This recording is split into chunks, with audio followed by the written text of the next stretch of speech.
Hi everybody, I'm Greg Fishel. Welcome to bonus weather video number 2 for this week. And this was actually inspired by a good friend of mine sharing with me some information that he found, I guess, in some published source. I was rather appalled at the way that it was worded. And the frightening thing about this is that some of the people that make these statements know better. They absolutely know better than to word it in the way that it's worded. And so I am going to be incredibly blunt, and I'm going to be incredibly honest with all of you about my feelings on this topic. Some of it may make some of you mad. Some of it may resonate very well with you, but my request is that you would stay with me for this entire thing, and try to be as objective as you can. Be open to looking at something a little differently than maybe you have looked at it up until this point, because I think that's the way that all of us grow as individuals, is not by simply hanging around people of like mind, because there have been studies done that indicate that if you do that, then your position becomes more and more extreme and you become more and more ignorant of the truth. And so that is something that I have always tried to advocate. I haven't always succeeded. I have failures in my life along these lines, and it was embarrassing at the time to admit it, but I had to come to grips with it, and I feel like I grew as a result of that experience. So I'm not talking down to anybody here. I have had these same experiences. So what I want to start off with is my view on the issue of climate change, period, and then we'll get into some of this misleading stuff that really bugs me. If you are somebody who has accepted the idea that climate change is a hoax, that it was all created as some part of some government conspiracy to control our lives, and that there's no science behind it and all this kind of stuff, in my humble opinion, you are participating in an exercise of willful ignorance, okay? I've done this myself, okay? So I know of what I speak. Willful ignorance, and we're all ignorant of some things, okay? You can't know everything about everything, okay? So that's a given. We're all going to be ignorant about something or many things, whatever. But when you have credible information in front of you and you choose to ignore it for political purposes, or because it's inconvenient, or you simply don't like the solution or whatever, then you are participating in an exercise of willful ignorance. You are choosing to be ignorant on whatever the topic is, okay? It isn't natural ignorance, it is voluntary ignorance, okay?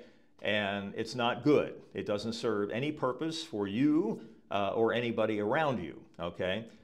So we have known since the late 1800s what gases make up our atmosphere, what their radiative properties are. We know for a fact that if it was not for the natural amount of greenhouse gases in the atmosphere, and that's not just CO2, it's methane and nitrous oxide and water vapor. If we didn't have the natural amount of those gases in the atmosphere, you and I wouldn't be having a conversation right now, okay? The Earth would be 60 degrees Fahrenheit colder, its average temperature, and the Earth would be an uninhabitable ice ball, okay? So CO2, nitrous oxide, and those gases are not evil in of themselves. They are the reason we are here and breathing and alive and enjoying life, okay? But if a small amount of something can mean the difference between literally life and death, does it not make sense that doubling the amount of that gas or those gases could have an equally significant impact, okay? Now, I have a very good friend who's a retired professor of atmospheric science up at MIT, Kerry Emanuel. This guy is a member of the National Academy of Sciences. You don't get into that group unless you are among the elite among all scientists in the world, okay? This man is also incredibly humble. If he doesn't if he can't explain something, he will be honest with you and look you right in the eye and tell you that, okay? And that's the thing I love about it. One of the many things. But anyways, the way he put this to me is still the best way I've ever heard it.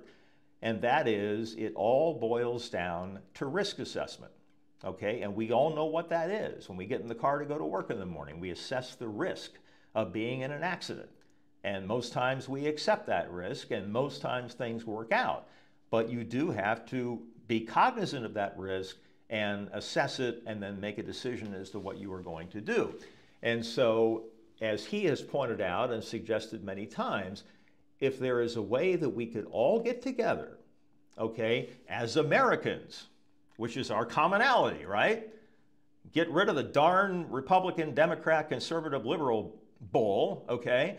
And talk about this as Americans and say, how can we minimize the risk without doing a lot of harm to people, okay? And if we all sat down and we had that conversation and drew upon everybody's intelligence and everybody's idea, we could come up with something, okay? But it doesn't happen when you're name calling and throwing rocks at each other and threatening people if they don't agree with you and all that sort of stuff. That doesn't work, okay? Period, end of discussion. So, now, as far as the things that are being said that the people that are saying them think they're being helpful and they're not, let's talk about timescales here. Every time there is a significant weather event, and let's talk about the recent one in North Carolina, the flooding with Tropical Storm Chantal. There have been people that have said, oh, that's because of climate change. That's just another indication of climate change doing that, okay? No, it's not. Weather events, weather and climate are two entirely different things. They operate on very, very different timescales, okay? Weather, in fact, the best analogy I've ever heard is that weather is your mood and climate is your personality, okay? Moods change by the minute sometimes, and personalities are pretty much your DNA. That's the way you are. So, if you have a weather system that operates on a scale of hours, or maybe days, or at most weeks, maybe you have a hurricane roaming around in the Atlantic Ocean for 14 days, and there have been some that have gone, I think, almost a month.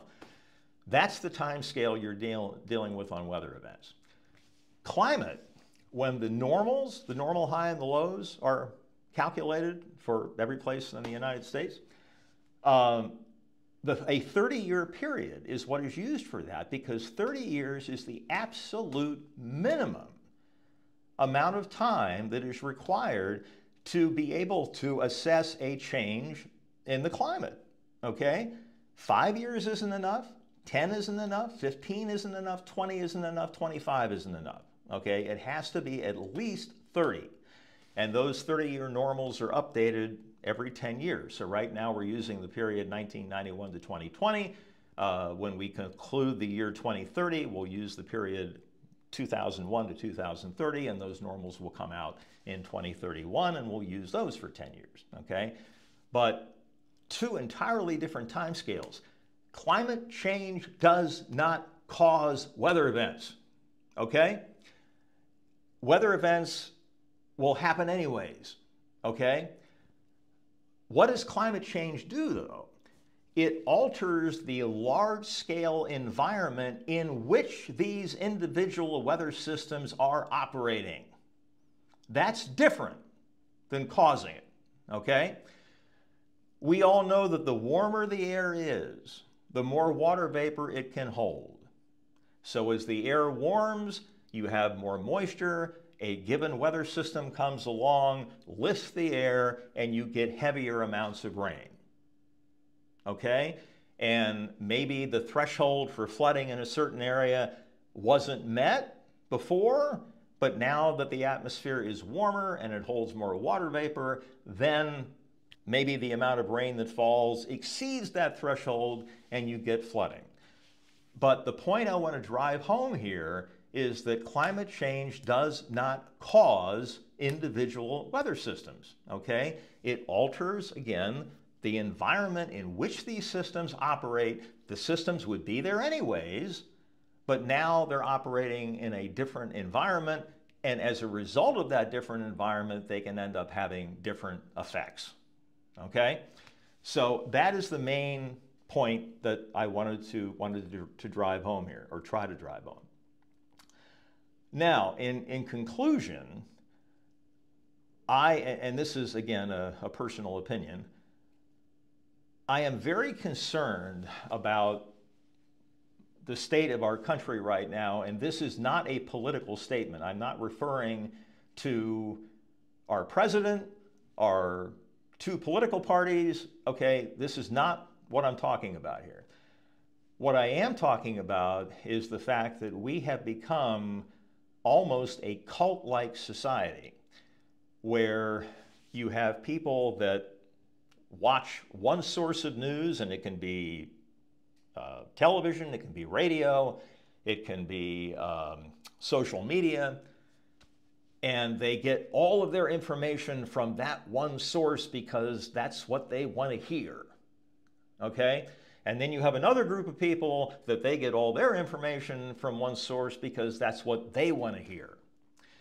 And again, as I mentioned earlier, the more you hang out with people of like mind, and the more you get your information from people of like mind, the more extreme your position becomes, the less willing you are to engage in a conversation with somebody that has a differing opinion and accept the remotest of possibilities that you might be wrong about something, okay?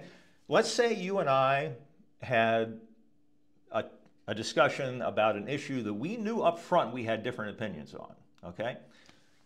I owe it to you to listen carefully to your logic behind your opinion. And hopefully you would afford me the same courtesy.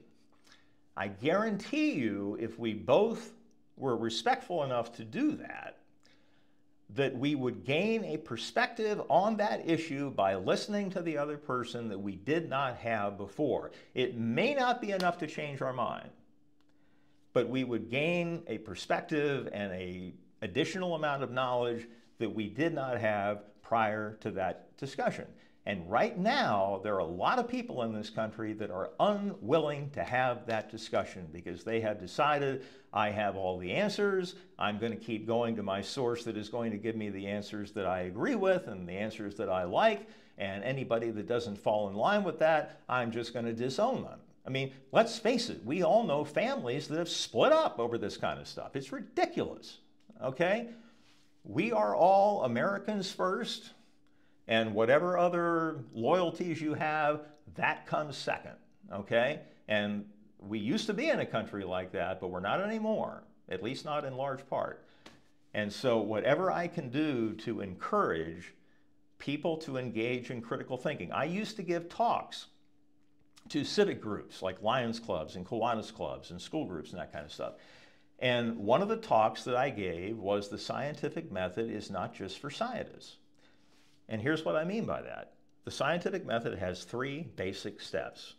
You have a hypothesis, which is what you think the truth is, okay? And you're entitled to as many of those as you want, okay? They're free, they're legal, go for it, all right? Step 2 is where it gets tricky. Step 2, you test the hypothesis. And what do you think the best way is to test a hypothesis? It is to do everything in your God-given power to prove it wrong, not right.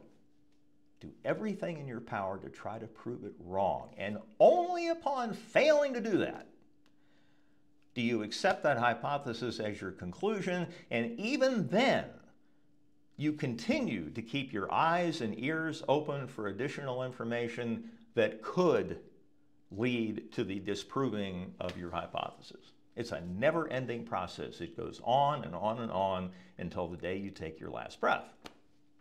Okay? So the scientific method, to me, has good applications for everyday life, for scientists and non-scientists alike.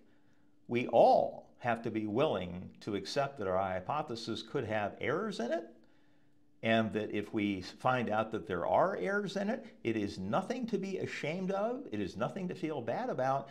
You grew in knowledge about a given topic, and there is nothing wrong with that, okay? You are in a better position now to speak about that topic because you went to the trouble to examine it in detail and kept an open mind about the fact that you might be wrong about, if only a small part of it, okay? In my mind, that's the way a society grows in a positive way, not to become unconditionally loyal to one point of view and never accept the possibility that you may need to look at it a different way. Okay? So, that's all I wanted to talk about today. I'm not going to apologize to anybody if what I said happens to upset you. All I would say is that I have been there, okay? I have fallen into the trap in my life a couple of times of being unconditionally loyal to an opinion, and all of a sudden, one day, it came and bit me, okay? And I had to deal with it, okay? And so I would just ask that all of you consider the possibility that you may have to do the same thing, okay? And that if indeed you find out that you were wrong about something, again, it's a good thing. You learn something. That's what life's all about. All right, sermon over. That's it for now. That's bonus weather video number 2 for this week. Number 3 will be coming up on Friday, and of course the next daily weather update coming up tomorrow. So you all have a great Wednesday evening, what's left of it, and we'll talk to you again tomorrow. See you later, everybody.